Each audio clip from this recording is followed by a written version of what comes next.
Hola, esta es la grabación del video que se tiene que presentar para acreditar el curso de Manners de seguridad. Mi nombre es Luis Alfonso Núñez Gutiérrez, soy ingeniero en comunicaciones y electrónica y estoy hablando en nombre del Internet Society Capítulo México. Mi tema es de informática forense aplicada en ciberseguridad.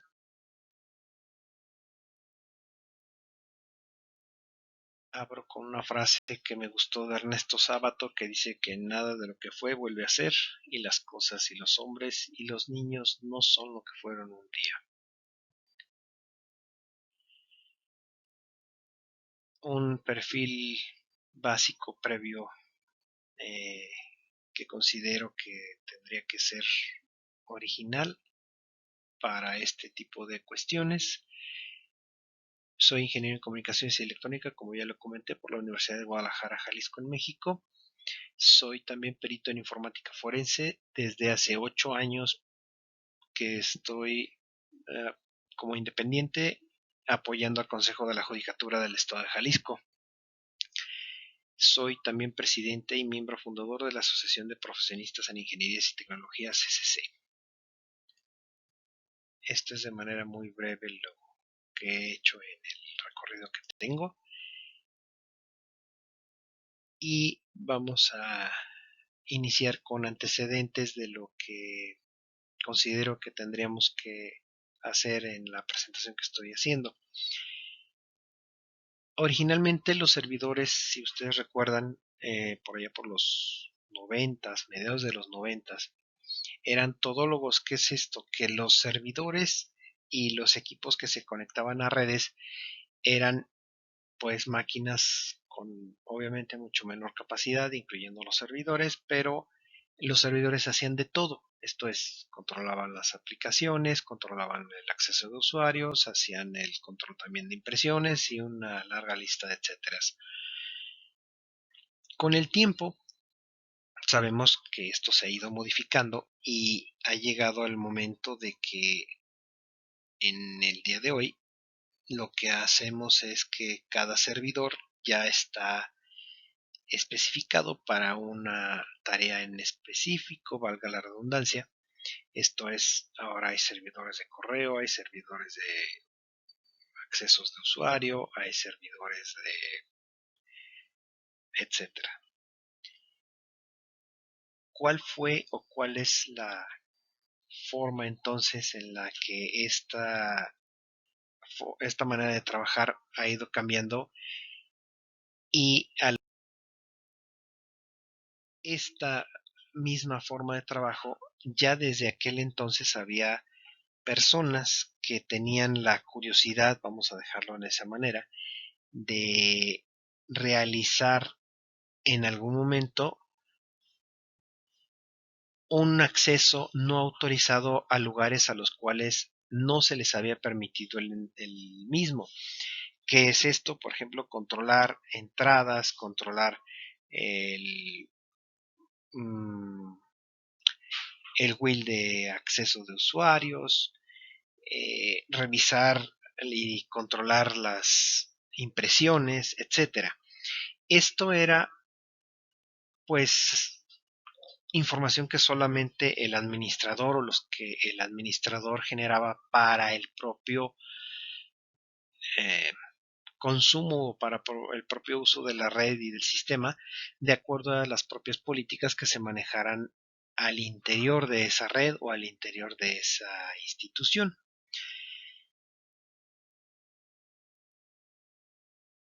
Pero actualmente se cometen más de 15,000 ataques tan solo en México y no estamos haciendo particularidad en cuanto a que si el ataque se hizo a una institución bancaria o se realizó hacia un órgano de gobierno o una larga lista de etcéteras. ¿Qué es lo que voy a tener entonces?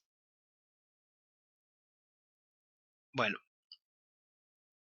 tendríamos que hacer un análisis o tendríamos que revisar junto con lo que nuestros maestros ya nos hicieron el favor de explicarnos, ¿Cómo se hace un ciberataque? Considero que dentro de lo que se manejó en el curso viene muy bien especificado y muy bien explicado algunas técnicas y algunas formas que tendríamos para protegernos de lo que se hace del exterior hacia lo que estamos tratando de proteger en nuestra red. Pero entonces, ¿cómo piensa esa gente para atacar y qué es lo que utiliza? Ya nos habían explicado algunos maestros qué era lo que se necesitaba para este fin y cómo realizaban de una forma muy somera este tipo de ataques. Sin embargo, aquí mi contribución va a ser un poco diferente y lo veremos a continuación. ¿Cómo hacen un ciberataque? Bueno, por inicio, en mi profesión como perito en informática forense, yo lo que hago es revisar que esto que presento ante instituciones, ante jueces, ante magistrados o ante fiscales, tenga un elemento que es la claridad de la información.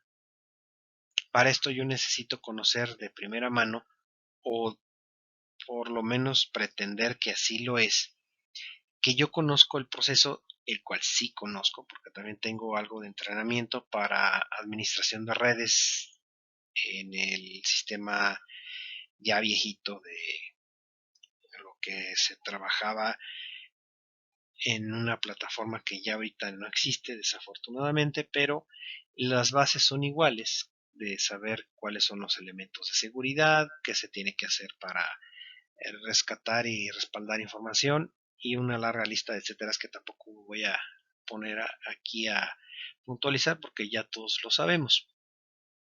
Mi parte tiene que ver con la forma en la que trabajamos para evitarlo. Un poquito más adelante lo vamos a puntualizar con toda claridad. Entonces, un ciberataque requiere de ingeniería social. ¿Qué es ingeniería social? Es hacer una revisión de todo lo que esté a mi alcance para saber cuáles son los puntos débiles de mi objetivo. Detectamos lugares frecuentados, usamos entre comillas herramientas que son programas también que sirven para buscar vulnerabilidades en la red, esto es, nodos que estén abiertos o que no estén cerrados o que estén mal protegidos. Y otra vez, otra larga lista de etcéteras, porque pues este curso se supone que todos ya tenemos algo de conocimiento sobre cómo funcionan los ciberataques. Entonces no lo voy a detallar porque en la práctica sabemos en teoría cómo proteger esto. Entonces analizamos los elementos encontrados para decidir sobre qué red o en qué servicio será el ataque o en qué dispositivo inclusive. También hacemos un análisis de lo que tiene que ver con las medidas de seguridad y esto lo dejo entre comillas no porque se demerite lo que conocemos actualmente como medidas de seguridad, sino porque este tipo de trabajo es sumamente minucioso. Puede llevar inclusive meses el estudiar un objetivo para entender cómo trabaja la red, cómo trabajan los usuarios y cómo opera la o las personas que tienen que ver con la administración de la red.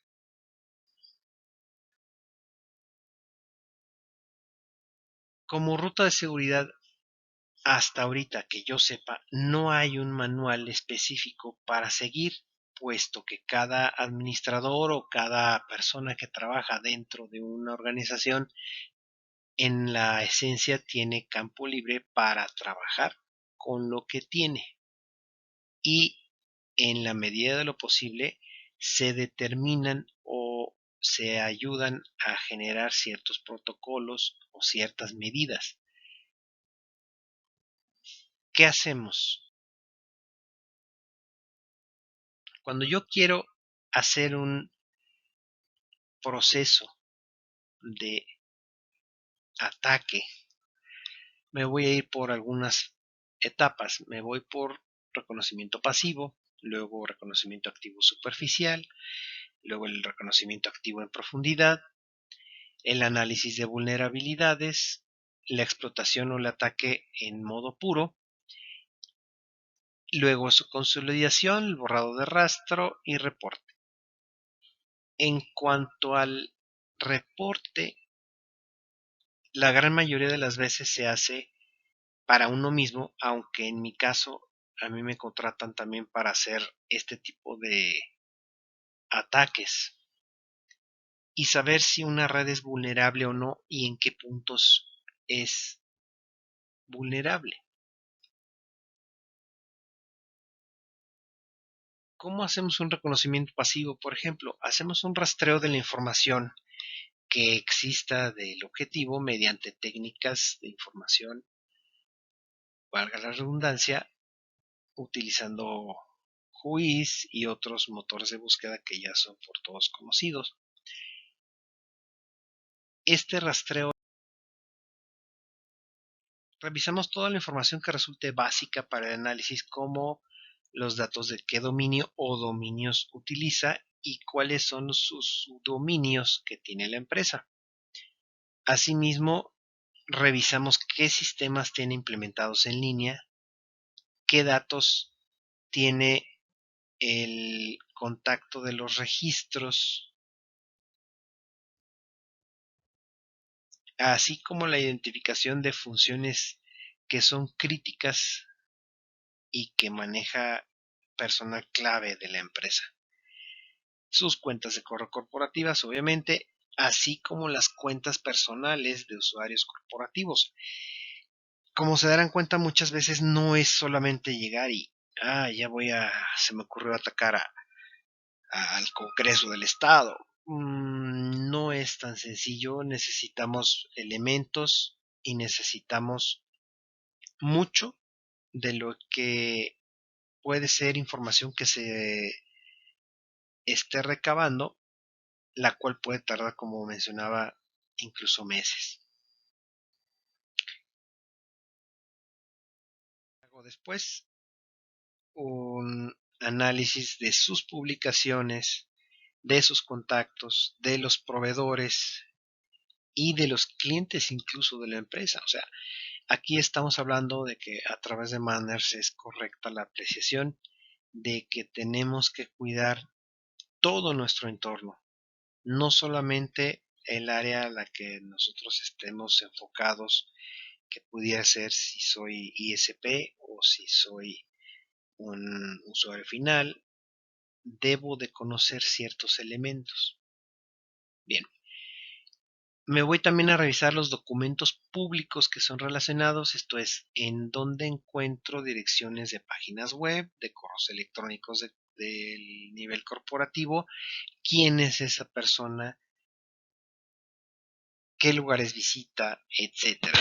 A veces es muy fácil el encontrar este tipo de información, como muchos no saben utilizar correctamente WhatsApp, como muchos no saben utilizar correctamente Facebook y etcétera, es una lista también de redes sociales, puedo enmascararme como una persona amistosa que quiere alguna relación de producto o servicio con la empresa o con el corporativo o con el lugar en donde yo esté, y la persona pues de forma amable pudiera estarme enviando la información que yo requiero para hacer el ataque.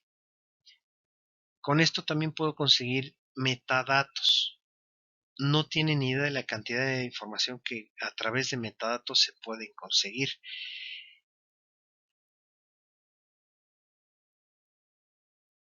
Entonces se darán cuenta de que a veces no es necesario el buscar en lugares extra, o tal vez igual ni siquiera es necesario molestar a personas para interrogarlas, ¿no?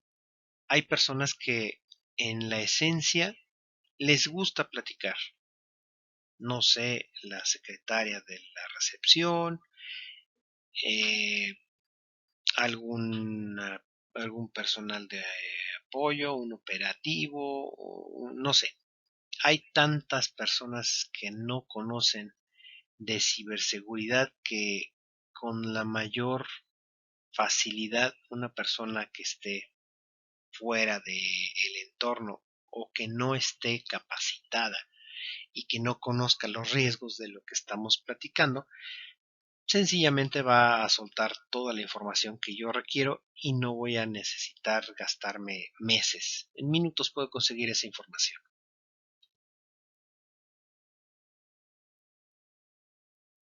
Nuestros maestros ya nos habían advertido sobre ciertos tipos de ataque que este grupito de personas realiza, pero consideré los que son o los más importantes a mi modo de ver o los que tienen mucho tema de dónde cortar y de dónde platicarlo. El tema de man in the middle consiste en engañar a un usuario para que utilice una conexión de una aparente conectividad más rápida o simplemente que detecte que es una falla de conexión. Al reingresar el usuario mediante el equipo modificado, consigo accesar a su computadora y al mismo tiempo accesar a metadatos y a toda la información que esa computadora guarda. Esto es relativamente fácil de hacer al hacerle por ejemplo, un ataque masivo a un access point. El access point puede responder reseteándose o bloqueándose por una cantidad de X de segundos, tiempo suficiente para que yo con otro access point ya preparado engañe o logre engañar al usuario y decirle que puede utilizar mi servicio para que pueda continuar con su labor. Esto suele ser muy conveniente para el usuario. En ese sentido, el usuario cree que fue una interrupción temporal y que hay otra red o en este caso hay otro access point. Qué bueno, mucha suerte. No, lo que hice yo fue hacer que el usuario se sintiera engañado al tener yo una conectividad alterna con internet, que al final del día es lo que posiblemente el usuario necesite, que es conectarse a la red, conectarse a internet, y en ese sentido yo le proporciono el mismo servicio con una red similar, pero que el usuario técnicamente casi no lo percibe porque él está obteniendo una red con una calidad de servicio o con una uh, obviamente velocidad mucho mayor porque sería técnicamente el único usuario que estaría trabajando en ese access point y tendría mucho mayor velocidad, pero al mismo tiempo el efecto negativo es de que como ya está trabajando a través de mi router, ustedes saben que yo ya puedo tener acceso a cualquier cantidad de información que me permita no solo accesar, sino entrar, modificar y etcétera. Bueno,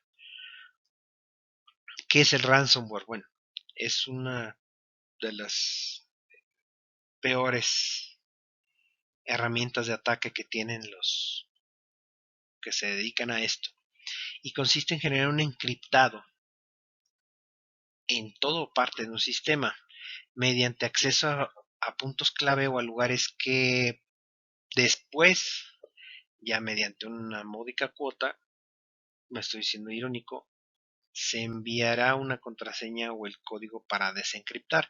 Esto no implica que lo vuelvan a hacer otra vez o que tengan el control o que hayan obtenido información de la cual después puedan seguir extorsionando al objetivo. Este es el tipo de ataque que todos quisiéramos evitar, pero desafortunadamente en muchas ocasiones es imposible dadas las circunstancias. También hay opciones para estas personas como los famosos gusanos, que son los virus que se pueden ingresar en los servidores y que, bueno, pues ahí tienen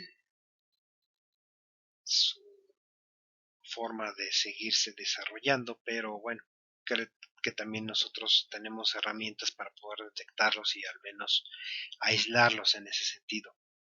Y los más comunes son los que tienen ya un poco más de fama y que posiblemente se conocen con mayor naturalidad, entre comillas, que puede ser ataques por spyware o por phishing.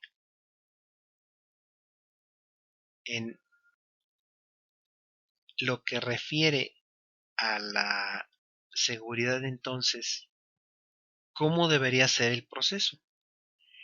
No estoy cuestionando lo que se ha aprendido, tampoco estoy pretendiendo generar polémica en ese sentido, simplemente quiero aportar un poco más por lo que yo he visto que sucede del lado en la parte que manejo de informática forense, que tristemente es cuando ya la gente ya no tiene forma de hacer o poner reversa por no conocer.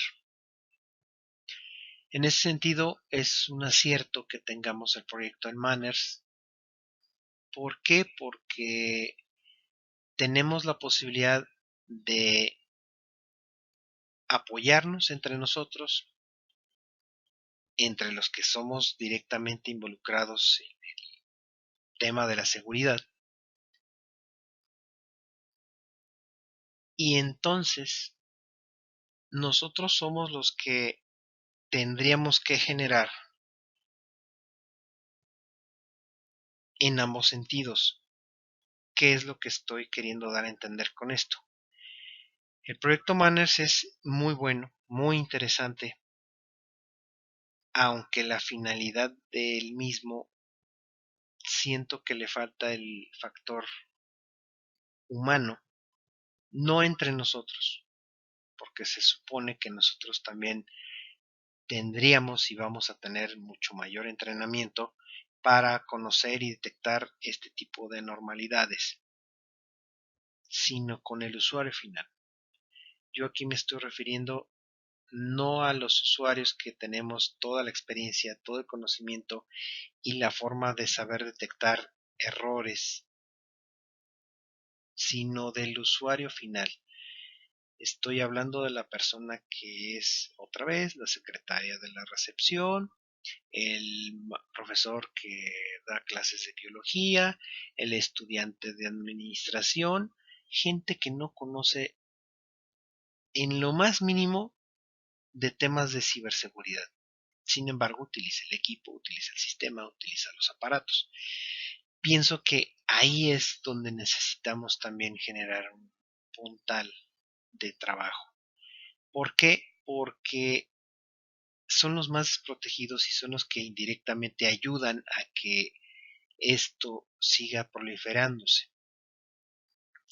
El punto de políticas de ciberseguridad es muy bueno que se generen, aunque en la práctica yo no he visto políticas de ciberseguridad que tengan que ver con datos o con costumbres que se tengan que seguir al momento de estar utilizando una red en un área determinada. Con esto no quiero tampoco decir que a todos nos hace falta capacitarnos en ese sentido. Cada quien tendrá la responsabilidad de pensar y decidir en qué punto se encuentra y hacia dónde quiere llegar. Si tiene implementado en su red las políticas de ciberseguridad y sabe que los usuarios que están dentro de su organización también las conocen y las aplican, felicidades. Aquí en mi país, México, desafortunadamente, no tenemos mucho ese tema, no hay mucha información al respecto, no hay legislación en lo específico en la materia, aunque conozco que hay otras entidades como Argentina, como Chile, España, Puerto Rico, República Dominicana tal vez, que tengan ya en su formato de ley a nivel general varias de las leyes que aquí en México carecemos para poder aplicar o incluso saberlo utilizar. No existe aquí y llevamos un retraso en ese sentido de más de 30 años. ¿Por qué? Porque actualmente hay muy pocas políticas en cuanto a ciberseguridad. Hay una incipiente materia de ganas por parte de una senadora que actualmente se encuentra trabajando por un proyecto de ley en cuanto a ciberseguridad, pero el análisis que le hice no tiene muchos elementos y equivoca muchos conceptos. Entonces pienso que si este proyecto llegara a prosperar, nos va a generar aquí en México algunos dolores de cabeza para los que estamos en este punto. Y en ese sentido, pues tendremos que trabajar nosotros para que en el tiempo que consideremos conveniente hagamos las gestiones necesarias para que por lo menos desde el Senado o desde el Congreso logremos que alguno o algunos de los diputados o senadores que están acá lleguen a la puesta final de una ley o de algunas leyes que nos permitan trabajar con un poco de mayor seguridad en ese sentido y que se involucre a la sociedad en general. Porque creo que también coincidiendo con lo que dicen los maestros es una tarea que debemos saber todos, aunque nosotros en mayor proporción porque somos los responsables de esto, ¿no? Bien, para todo esto, ¿qué necesitamos entonces? Las últimas dos partes que tiene que ver con la capacitación, tanto para nosotros que tengamos un mejor entrenamiento en ese sentido, que podamos tener de primera mano al menos filmaciones o grabaciones de cuando se hace un ciberataque, quién lo hace, quién lo está operando, quién lo está controlando y cómo se recuperó o cómo se evitó esa manipulación o esa ciberseguridad que tuvo el, el que atacó el lugar, en donde lo vulneró y cómo se resolvió el problema. Me gustaría ver algo un poco más adelante de eso. Y también la difusión. La difusión será en muchos sentidos. Unos tendremos que seguir trabajando para que otros pares que hacemos lo mismo tengamos por lo menos el contacto y también difusión para las personas que nada tienen que ver con tecnología, pero que la utilizan de alguna manera y que no saben cómo se maneja, no saben utilizarla adecuadamente y que son los que en potencia tendrían la responsiva e indirecta de cuando se genere un ciberataque por los elementos que ya comenté. Esta creo que sería mi aportación y sería mi conclusión en cuanto al video que estoy intentando presentar aquí con ustedes. Espero que les haya gustado y nos estaremos hablando posiblemente en otras emisiones. Muchas gracias.